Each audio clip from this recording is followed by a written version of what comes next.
Chapter 1. Prague. What do they mean by mobilization?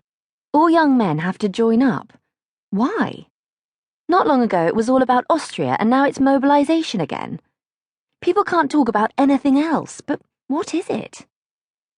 Why aren't Mum and Dad home today? Instead of telling me what this mobilization's about, they've gone to listen to the radio. Anyway, it's just an excuse, because they could listen to the radio at home. They must have gone to their friend's house so they could talk about the mobilization. What must they think of me, that I'm still just a little girl with whom they can't talk about anything? I'm a big girl already. I'll be 9 soon. My God, what time are the bells tolling? I have to go to school tomorrow and I'm still not asleep. This silly mobilization has made me forget about school completely. What air raid? Into the cellar? Now, at night? Why are you getting me up, Mummy? What's wrong? What's happening? What are you doing? You can't put my clothes on over my pajamas.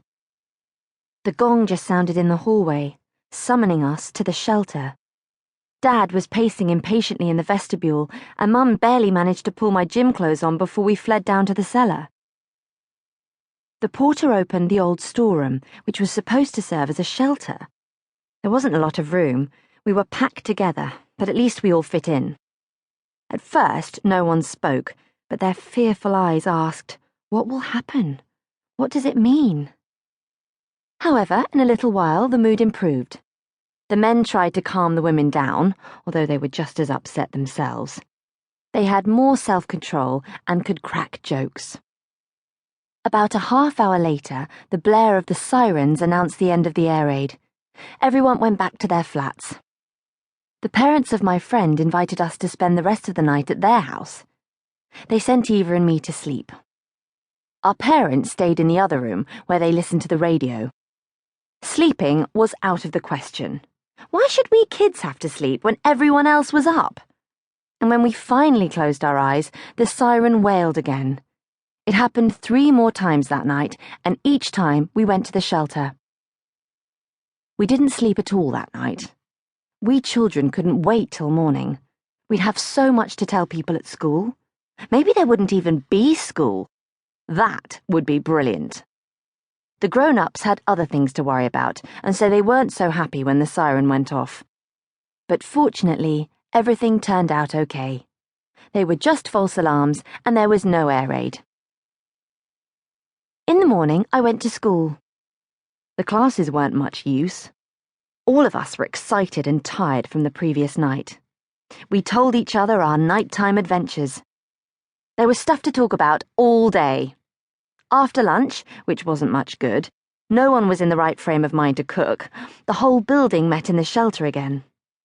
This time, it wasn't because of an air raid, but so that we could clean up the shelter in case we had to spend another night in it. We threw out all the things that belonged in the rubbish. The women set to sweeping and scrubbing, while the men put together first aid kits and made a secret exit. The mothers made bunks for us using the goods lockers. Finally, everyone brought a suitcase with supplies down. We spent a bit of time chatting, and then everyone went home and waited anxiously to see what the night would bring. Against all expectations, it passed peacefully. Despite that, Eva's father and mine decided that it was too dangerous to stay in Prague. That very afternoon, they went to find a suitable flat outside Prague where we could stay until the danger was past. They rented us 2 rooms in a small detached house in the village of Uvali. In the meantime, our mums packed up, and the next day, we left. When we saw that there was no danger threatening Prague, we returned home. In the meantime, our president, Eduard Benesch, had resigned, and Emil Harscher had taken his place. That was called the Second Republic. Then there was peace for a while, but not for long. One day, our new president was called to Berlin, where there were going to be discussions about the future of Czechoslovakia. There was great excitement everywhere in the country. People felt nothing good would come of this, and they were not mistaken. 15th of March, 1939.